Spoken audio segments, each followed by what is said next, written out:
Hello and welcome to the channel. My name is Nick Dyson, and here on this channel we talk about leadership and also Christian leadership. So I've been doing a series on leadership in Nehemiah, and this episode we're talking about the importance of your core values, the importance of staying true and staying committed to who you are and what is important. So where we see this is in Nehemiah chapter 8, 9, and 10. And I'm not going to sit here and read all of those to you, but rather I'm going to summarize them. So before I get to summarizing those, Nehemiah was a person who God laid it on his heart to go and rebuild the walls of Jerusalem to gather the Jewish and Israeli people back to their city, Jerusalem. And so Nehemiah's been going all about that. He's rebuilt the walls and people are now returning to Jerusalem.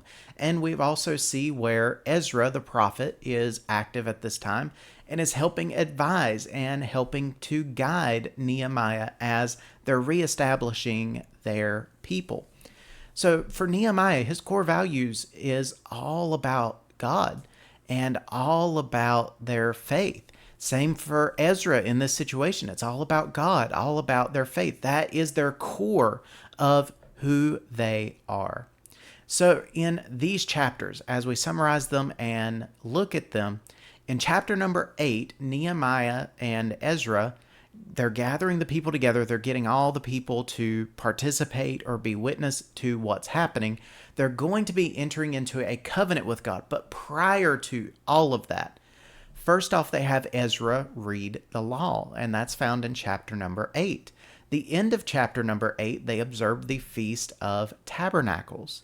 In chapter number 9, we see where the people are led in kind of a corporate or a collective repentance of sins and asking God to forgive them of the wrongs they've committed and what they've done, all prior to getting to chapter number 10, which is where we see them actually fulfill and seal that covenant with God. So before Nehemiah does anything as far as a covenant with God, or another word we can think of it for us leaders in our modern term, we could think of contracts. Before you enter into any sort of agreement or commitment or any kind of work that you're doing that holds weight or gravity. Think for church leaders, ministry leaders. Before you enter into a ministry, you need to stop. You need to focus on what your core values are and stay true to yourself. That's what Nehemiah is doing in the Bible here. Him and Ezra both are staying true to who they are. They're putting the focus on God. They're keeping the things of God and doing the things that are important to them. So what I challenge you as leaders, here's the two things that we need to do.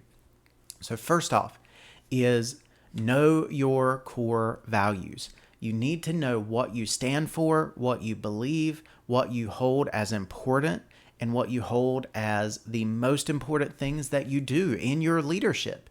That could be many different things for many different people. For myself, I am a Christian, so my faith is at the core of who I am. Everything I do, everything I teach, everything I say from a perspective of leadership needs to be true and authentic to my Christian faith. That's something it's got to do because that is the core of who I am.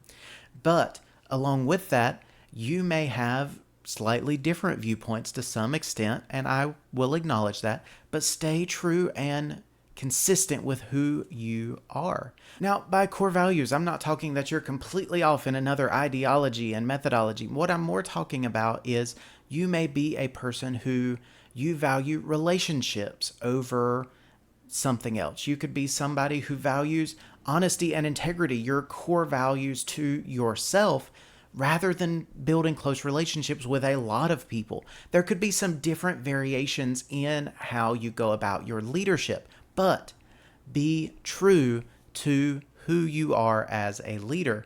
Because if you try to be something that you're not, if you try to do too many things and you don't feel called into them, you don't believe in them, you don't trust them, you're going to be pulled in so many different ways and you're not going to fully commit to any of them. If you are not genuine and you are not truly believing in what you're doing, then it's going to not be authentic, and you're not going to be able to give 100% to it. You're going to be half-hearted in what you're doing. So keep that in mind. But secondly, the thing that I want you to do, first off, know your core values, stay true to your core values. Secondly, if you are a person that has never evaluated your core values, what you stand for, what you believe, what you're passionate about, take time to do that. You can go find a core value list, core value exercises, things like that on Google. By all means, go research, go study it, write down your core values, what they are, why you believe them, why you're important to them. And as a bonus, if you're a person of faith, find Bible verses that are key to you and who you are. You hear the term like a life verse or a life chapter. Maybe find multiple of those and then hold those true to who you are. Maybe you include those along with your core values. So, in everything I've said, everything I've talked about, the core, and pun intended, the core is simple. Stay true to yourself and stay consistent with what you know you need to do. For Nehemiah, here in what I'm referencing, Nehemiah stayed true to the things of God. Even though people were in exile, they were far away from Jerusalem, they have not had their city, their walls, their worship in Jerusalem the way they had been. The people return, and the first thing he does is he gets them aligned back to who they are as the people of God. So stay true to who you are, know your core values. Be sure to check out the playlist for the rest of the Leadership from Nehemiah series. Look for one more video where we talk about leadership in Nehemiah, and be sure to like and drop me a comment down below and let me know if you enjoyed this series, and I will see you in the next one.